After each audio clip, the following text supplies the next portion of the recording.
মুসলমান হয়েছে কেন? ঈমানদার হয়েছে কেন? আল্লাহ সুবহানাহু ওয়া তাআলা ঈমানদারদেরকে বলেছেন পবিত্র কোরআনুল কারীম খুলেন সূরা আলী ইমরান এর 102 নম্বর আয়াত, ইয়া আইয়ুহাল্লাযীনা আমানু, হে ঈমানদারগণ, হে ঈমানদারগণ, আমানুত্তাকুল্লাহ, তোমরা আল্লাহকে ভয় করো, ওয়ালা তামুতুন্না ইল্লা ওয়া আনতুম মুসলিমুন, এবং মুসলমান অবস্থা না হওয়া পর্যন্ত মৃত্যুবরণ করিও না। কত বড় সাংঘাতিক কথা আল্লাহ সুবহানাহু বলছেন, একজন ঈমানদারকে মুসলমান না হয়ে মরতে নিষেধ করলেন।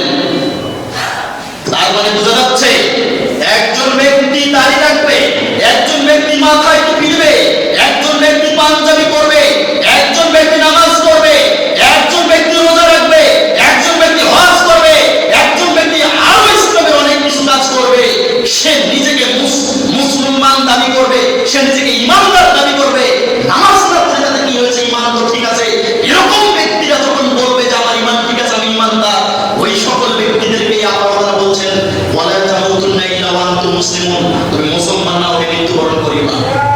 বুঝা যাচ্ছে ঈমানদার হওয়া যত সহজ, মুসলমান হওয়া